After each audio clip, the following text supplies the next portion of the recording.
ധനുരാശി മൂലം, പൂരാടം, ഉത്രാടം നക്ഷത്രത്തിന്റെ ആദ്യ കാൽഭാഗം.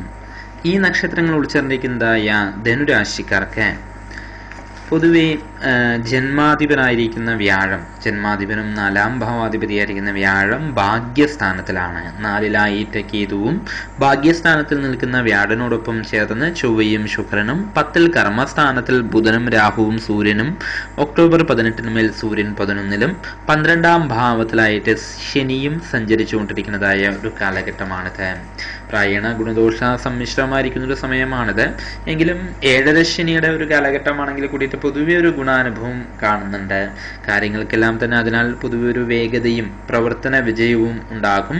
സന്താനാദികൾക്കും അതുപോലെ തന്നെ അവരുടെ കാര്യങ്ങൾ നോക്കി നടത്തുന്നതായിരിക്കുന്ന വ്യക്തികൾക്കും ഗുണകരമായിരിക്കുന്ന ഒരു സമയമാണിത്. കുടുംബത്തിൽ മംഗളകാര്യങ്ങൾ നടക്കാനും പൊതുവെ സാധ്യതയുണ്ട്.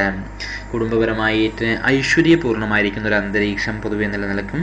സാമ്പത്തികമായിരിക്കുന്ന കാര്യങ്ങളിലും നല്ല ഗുണാനുഭവം പ്രതീക്ഷിക്കാം. കർമ്മരംഗം തൃപ്തികരമാണ്. അധികാര രംഗങ്ങളിൽ നിന്നുള്ളതായിരിക്കുന്ന പ്രീതിയും സർക്കാർ തലങ്ങളിൽ നിന്നുള്ളതായിരിക്കുന്ന ആനുകൂല്യങ്ങളും ലഭിക്കാനിടയുണ്ട്.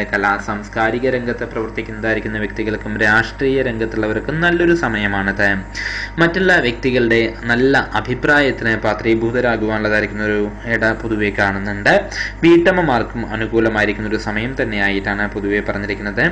പക്ഷേ വിദ്യാർത്ഥികൾക്കും സർക്കാർ സർവീസിൽ ഇരിക്കുന്നതായിരിക്കുന്ന വ്യക്തികൾക്കും ചില നിയമപ്രശ്നങ്ങളെ അഭിമുഖീകരിക്കേണ്ടതായിരിക്കുന്ന ഒരു അവസ്ഥ പൊതുവെ കാണുന്നുണ്ട്. സഹപ്രവർത്തകരിൽ നിന്നുള്ളതായിരിക്കുന്ന സഹായം പക്ഷേ ഉണ്ടാക്കും. കുടുംബജനങ്ങളിൽ നിന്നും സഹകരണം ഒരു മനോഭാവം ഉണ്ടാകുന്നതും ദോഷഫലത്തിന്റെ കാഠിന്യത്തിനെ കുറയ്ക്കുവാൻ സഹായിക്കുമെന്നാണ് പറഞ്ഞിരിക്കുന്നത്. ധനപരമായിരിക്കുന്ന ഇടപാടുകളിൽ നല്ലതാണെങ്കിൽ കൂടിയിട്ട് ലോണുകളും മറ്റും എളുപ്പത്തിലെല്ലാം തന്നെ ലഭിക്കാനുള്ളൊരു സാധ്യതയൊക്കെ പൊതുവെ കാണുന്നുണ്ടെങ്കിൽ ഒരു നഷ്ട സാധ്യത കാണുന്നുണ്ട്. പ്രധാനപ്പെട്ട ചില രേഖകളോ മറ്റോ നഷ്ടപ്പെട്ടു പോകുവാനും പൊതുവെ ഇടയുണ്ട്. സാമ്പത്തികമായി പക്ഷേ പേടിക്കേണ്ടതായിട്ടില്ല. കാർഷിക രംഗത്ത് പ്രവർത്തിക്കുന്നതായിരിക്കുന്ന വ്യക്തികൾക്ക് അനുകൂലമല്ലാത്തൊരു സമയമായിട്ടാണ് പൊതുവെ നടന്നുകൊണ്ടിരിക്കുന്നത്. ശനീശ്വര പ്രീതി വരുത്തുന്നത് ഏറ്റവും ഗുണകരമായിരിക്കും. നവഗ്രഹ ക്ഷേത്രത്തിൽ ദർശനം നടത്തുന്നതും പൊതുവെ തന്നെ ശനീശ്വരനെ ഉദ്ദേശിച്ച് വഴിപാടുകൾ അനുഷ്ഠിക്കുന്നതും ഗുണം ചെയ്യുമെന്നാണ് വിശ്വാസം. ധനുരാശി മൂലം